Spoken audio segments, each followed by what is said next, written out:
Hello, English learners. Welcome back to English Pods. I am Leonardo. Whoa! Good morning, students. And I'm Elizabeth. Today, we are diving into something a little different, like really different. Different good or different, Oh, definitely different good. Today, we are exploring an essential topic for anyone looking to excel in English.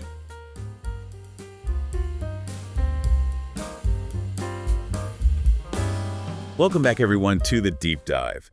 Ready to get those brain cells firing? Today, we're tackling a topic that's been baffling people for centuries. The Egyptian pyramids. Seriously, how do they do it? We've got a mountain of research just waiting to be explored. Yeah, it's wild, right? Even now with all our fancy tech, we're still kind of obsessed with how the ancient Egyptians pulled it off. I mean, their engineering, the astronomy, the sheer scale of it all. It was way ahead of its time. Absolutely. But before we get all into the how, I'm kind of hung up on the why. What made them decide to build on such a massive scale in the first place? Okay, so imagine this. You're in ancient Egypt. The pharaoh's not just a king, he's a living god, right? And his tomb. Well, that has to be something truly epic. That's where these pyramids come in. They're not just tombs. They're these incredible statements about power and divinity, a way to make sure the pharaoh has a smooth journey into the afterlife. Right, the afterlife was a pretty big deal to them. So we're talking about a society that poured insane amounts of resources, manpower, decades of work into these pyramids. I mean, that level of commitment had to come from something pretty deep. Totally. And that belief system shaped every single aspect of the pyramid's construction, even down to the materials they used, which is a story in itself. Oh yeah, the research mentions all sorts of different stones: limestone, granite, basalt, even sandstone. It wasn't just a case of grab whatever's lying around, was it? Not at all. Very deliberate choices. Think about the limestone, right? Tons of it around Giza. Made sense to use it for the bulk of the structure. But then they went and quarried this amazing white limestone specifically for the outer casing. Imagine that. These massive pyramids gleaming in the sun. It must have been breathtaking. Yeah, blinding almost. Okay, but hold on a second. The granite they used, that wasn't exactly local, was it? Nope, you got it. That stuff came all the way from Aswan, hundreds of kilometers away. We're talking blocks weighing up to 70 tons each. Trying to wrap my head around moving those is pretty much impossible. Okay, my mind is officially blown. So you've got these colossal stones traveling huge distances. But who was actually doing the heavy lifting? For ages, it was that whole slaves building the pyramid story, but the research paints a different picture. Yeah, the slave labor thing is mostly a Hollywood myth.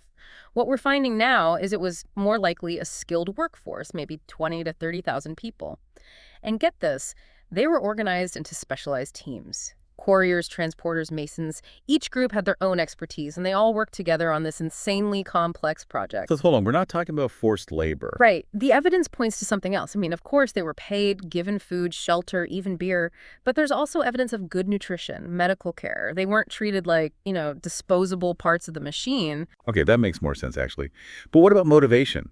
I mean, backbreaking work, decades of it, there had to be something beyond a paycheck, right? I think it's a combination of things. Imagine you're contributing to the tomb of a god king, a project that literally connects heaven and earth. That's got to give you a sense of purpose, right? It's not just a job, it's building a pathway to the afterlife. Yeah. Okay, so we've got the why kind of figured out. We've got these massive stones, skilled workers. But how did they actually build these things? The precision, the internal structures, the sheer size of it all? Where do we even begin with that? Great question. Well, let's start with the quarrying. The research talks about copper tools, chisels, saws, that kind of thing. Pretty basic stuff, but they managed to cut and shape these huge blocks of stone somehow. Wait, I read somewhere that they might have even used water, to soften the limestone, make it easier to work with. It's amazing what they came up with. But okay, stones are cut. How do you move them? Those 70-ton granite blocks, for example. I'm picturing lots of grunting and not much movement. Huh. You'd be surprised. They used sledges, obviously a ton of manpower, and a really clever trick. They wet the sand in front of the sledges. Sounds simple, but it massively reduced the friction. Whoa, that's genius. Okay, so stones are quarried. They get transported to Giza. Now the real challenge begins. How do they actually get those blocks up to build the pyramid itself? This is where things get really interesting and where the debate starts. Most researchers think they used ramps, these massive earthen structures that sloped upwards. Workers would drag the stones up these ramps to each level, but what kind of ramps? Were they straight? zigzagging up the sides, or even spiraling around the inside. Nobody's 100% sure yet. Wait, internal ramps, like hidden within the pyramid itself. Yep, that's one theory. Pretty mind-blowing, right? It could explain how they achieved that insane level of precision in the inner chambers and passages, but we haven't found definitive proof yet. So a mystery for the ages. But ramps or no ramps, getting those blocks up must have been insanely difficult. Did they have any other tricks up their sleeves to help with the lifting? Oh, absolutely. They use lever systems. Imagine these big wooden beams to pry and maneuver the blocks into their final positions. Teams of workers coordinating their movements, using levers and rollers, slowly inching those massive stones into place. It must have been quite a sight. Like a giant synchronized ballet of muscle and stone. But even with levers and ramps, the precision of the pyramids is just insane. Like, the Great Pyramid is aligned almost perfectly with true north. We're talking less than a degree off. How did they pull that off without laser levels and GPS and all that? That's where their astronomical knowledge comes in. These guys were serious stargazers. They had tools like the Groma, basically a simple surveying instrument, and they knew the night sky like the back of their hands. Their understanding of the stars was way more than just twinkle, twinkle. It was tied to their entire worldview. Okay, so they're mapping the stars, building these monumental tombs, and somehow managing to keep it all incredibly precise. But it's not just the alignment, right? The Great Pyramid's base is practically a perfect square, with hardly any deviation. I mean, how? It all boils down to a deep understanding of geometry. Simple stuff, but effective. Plumb bobs, A-frames, to make sure everything was vertical and at right angles, and they knew a solid foundation was key. Before they even laid the first stone, they leveled the ground meticulously, every step planned out, every detail considered. It's almost like an act of devotion, isn't it? More than just building. Yeah, you could say that. And let's not forget, we're talking about stones that weigh more than some modern vehicles. To get that level of accuracy with those materials is, well, it's mind-blowing. Really puts things in perspective, doesn't it? We rely so much on technology these days, but the Egyptians managed all this with brains, teamwork, and pure grit. And we haven't even talked about the time it all took. Building the Great Pyramid was a project that spanned decades. Wait, decades? Seriously, I knew it was big, but how long are we actually talking? Most researchers think it took about 20 years to build the Great Pyramid. Longer than most modern skyscrapers, even with all our cranes and bulldozers and computer stuff. It's kind of crazy to think about the planning, the coordination to keep a project like that going for 2 decades. Okay, 20 years. That's like a whole lifetime. Imagine the logistics of it all. Thousands of workers, day after day, year after year. You need a constant supply of materials, food, tools. It must have been like a whole city sprung up around it. You're absolutely right. Logistics were key. The Nile was a huge help, like this ancient superhighway for moving all that stuff. But even with that, the organization, the leadership involved, it's mind-boggling. It makes you think about ancient Egyptian society too, right? To make this happen, you'd need a powerful central authority, a really clear hierarchy. For sure. There had to be a seriously organized system in place. But it wasn't just about top-down control, you know? It also points to a level of social cohesion that's kind of rare these days. I mean, they weren't just building a tomb, right? They were building a monument to their beliefs, their pharaoh, their entire civilization. Like a giant expression of their shared identity. Yeah. Okay, we've talked about the purpose, the materials, the workforce, the insane logistics, even some of the construction techniques. But it seems like even with all this research, there are still some big mysteries surrounding the pyramids, right? Absolutely. That's part of what keeps them so fascinating. We've learned a ton, but there are still some key questions we haven't quite cracked. Like the whole ramp situation. We touched on the different theories, but the research doesn't seem to have a definitive answer. Yeah, you're right. No smoking gun when it comes to the ramps. We found these incredible papyrus scrolls at a place called Wadi al-Jarf. They're like first-hand accounts from the pyramid builders themselves. Whoa, really? So like ancient construction diaries? Not quite that detailed, but they give us these amazing glimpses into the lives of the people who built the pyramids. Like, they describe how workers transported limestone blocks from the quarries to Giza using canals in the Nile. So a window into their world, Yeah. but still no concrete evidence about the ramps. Right. It's like we have a few pieces of the puzzle, but not the whole picture. And then there's the idea of those internal spiral ramps winding their way up inside the pyramid. Intriguing, but the evidence is still pretty thin. I'm thinking, though, is there a way to find out, like, are there modern techniques that could help us uncover the truth about the ramps? Or maybe even find hidden chambers inside the pyramids? That's a great question, and the answer is yes. Researchers are using all kinds of non-invasive techniques these days. Stuff like ground-penetrating radar, even muon tomography, which uses tiny particles from space to create 3D images of the pyramid's interior. Wait, particles from space, how does that even work? Pretty cool, actually. Muons are these subatomic particles that rain down on Earth from the upper atmosphere. They can pass through solid objects, kind of like X-rays, but they can penetrate much deeper. So by tracking how these muons pass through the pyramid, scientists can pinpoint voids or changes in density within the structure. So they can literally see through the stone. That's incredible. What kinds of things have they found using these techniques? They've already made some exciting discoveries. For instance, they've found these previously unknown voids within the Great Pyramid. They could be anything. Hidden chambers, undiscovered passages, or even, who knows, maybe the ramps we've been talking about. It's like a giant ancient 3D puzzle, and we're only just beginning to piece it together. Imagine the thrill of finding something that's been untouched for millennia. It'd be like stepping back in time. You got it. An incredible glimpse into the past. You know, it's funny, we're talking about all these insane feats of engineering and precision. And I can't help but wonder, could we even replicate the pyramids today? Could we pull it off using only the tools and techniques available to the ancient Egyptians? That's a question that's been bugging people for ages. There have actually been some modern experiments trying to recreate certain parts of pyramid construction using only those ancient methods. Some have been surprisingly successful, especially on a smaller scale. But to match the sheer size and precision of the pyramids, even with all our knowledge today, that would be a monumental task. Imagine trying to move those 70-ton granite blocks without cranes or bulldozers, working in the scorching Egyptian sun, no air conditioning, achieving that mind-blowing precision without laser levels or computer design. It'd be a massive undertaking. It would. It would be a true testament to human ingenuity and collaboration.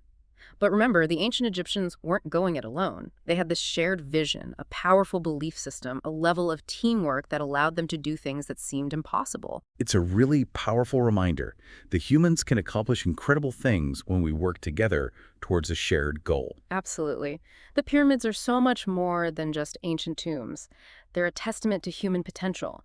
They push us to think bigger, to push boundaries, to never underestimate what we can achieve together. And you know, it's easy to get caught up in the technical stuff, the how of it all, but it's also important to remember the human element of this story. The people who built the pyramids weren't just nameless laborers. They were individuals with lives, families, beliefs, dreams.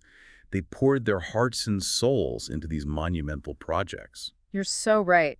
We tend to look at history as these grand narratives, but it's crucial to remember the individual stories woven into those narratives, the stories of the people who actually lived and worked and created these incredible things. And it strikes me that even with all our modern tech and scientific understanding, the pyramids still hold this air of mystery.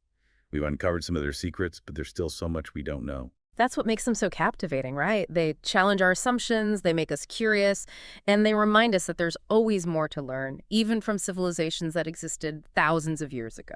I think that's such an important lesson, too. A sense of humility, in the face of the unknown. And a willingness to keep exploring, keep asking questions, keep being amazed by what our ancestors were capable of. It's a reminder that knowledge is a journey, not a destination. And even when we're faced with seemingly impossible challenges, human ingenuity, combined with collaboration and a shared vision, can achieve truly extraordinary things. Well, that brings us to the end of our deep dive into the Egyptian pyramids. I gotta say, I'm leaving with a sense of awe, a newfound appreciation for what our ancestors accomplished. I mean, they created these incredible structures that are still inspiring us thousands of years later. It's a legacy that extends far beyond just the physical structures. The pyramids embody this spirit of innovation, collaboration, this relentless pursuit of knowledge, and it resonates across time and culture. It truly does. So as we wrap up, what would you say is the most enduring lesson we can take away from the ancient Egyptians and those monumental pyramids? For me, it's the sheer power of human potential. The pyramids are a testament to what we can do when we combine our ingenuity with collaboration, dedication, a shared vision. They challenge us to dream big, to push boundaries, to never underestimate what we're capable of achieving when we work together. It's a powerful message. especially in a world where we face so many complex problems. Hmm. The pyramids show us that we can achieve amazing things when we come together with a common purpose. And just as importantly, they encourage us to stay curious, to keep exploring, keep questioning, keep being amazed by the world around us. Who knows what other mysteries are still waiting to be uncovered? That's such a great point. Thank you so much for joining us today on this deep dive into the Egyptian pyramids. I hope you all learned something new and maybe even feel inspired to delve a little deeper on your own. The pleasure was all mine. And remember, the journey of discovery doesn't stop here. Keep digging, keep questioning, and keep marveling at the wonders of human history. Until next time, keep exploring, and we'll catch you on another deep dive. It really does make you wonder, though, with all the stuff we've talked about, all the research and theories, is there anything, any one big question we still haven't answered about the pyramids? You're right. Like, what's the one thing that's still bugging you? The biggest mystery left to solve? Tough one. I think for me, it goes back to those internal ramps, that theory, the idea of these hidden rams spiraling up inside the pyramid. It's just so tantalizing. It could rewrite so much of what we think we know about how they built these things. Yeah, if we could find definitive proof of those internal ramps, that would be a game changer. It would solve so many of the puzzles we've been talking about. The precision, the logistics of moving those massive blocks. Yeah. It would all make so much more sense. Exactly. It'd be like finding the missing piece of the puzzle. And who knows what else we might discover along the way. Maybe even more hidden chambers, artifacts, clues about how the ancient Egyptians lived and worked. It's exciting to think about. Speaking of exciting, have you heard about any new research projects or discoveries related to the pyramids? Any cool tech they're using to try and uncover more secrets? Oh, absolutely. There's this whole new wave of research happening right now using cutting-edge technology. Like, they're using drones equipped with thermal cameras to scan the pyramids, looking for temperature variations that might indicate hidden chambers or passages. Wow, thermal cameras and drones. That's like something out of a sci-fi movie. What about those muons? Are they still using those to peer inside the pyramids? Yep, muon tomography is still a big thing. It's amazing what they can see with those particles. And they're getting even more sophisticated with the technology. Like, they're developing these new muon detectors that are smaller and more portable so they can use them in places that were previously inaccessible. It's mind-blowing to think that we're still making new discoveries about the pyramids after all these centuries. It just goes to show that there's always more to learn. Okay, so we've talked a lot about the technical aspects, the history, the mysteries. But what do you think, at the end of the day, is the biggest takeaway for us? What can we learn from the pyramids and the people who built them? That's a deep question. I think for me, it's about the power of human imagination, ingenuity, and collaboration. I mean, think about it. They built these incredible structures with limited tools, no modern technology, sheer willpower. It shows us what's possible when we set our minds to something and work together towards a common goal. It's a reminder that even with all our fancy gadgets and modern know-how, there's still so much we can learn from the past, from civilizations that, in many ways, were way ahead of their time. Right. And it also makes you think about our own potential. What amazing things could we achieve today if we applied that same level of dedication, collaboration, and vision to the challenges we face? The pyramids are like this giant reminder that anything is possible if we set our minds to it. I love that. It's a powerful message. Yep. So as we wrap up our deep dive into the Egyptian pyramids, I have to say I'm feeling pretty inspired.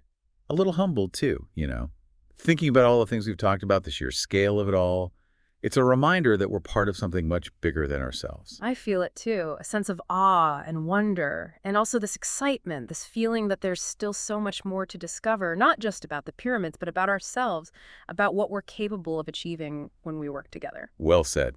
Thanks for joining me on this journey. It's been an incredible deep dive. The pleasure was all mine. Until next time, keep exploring, everyone. And who knows, maybe we'll uncover even more secrets of the pyramids together. That's a wrap on this episode of The Deep Dive. Thanks for listening, everyone. We'll catch you next time for another fascinating exploration.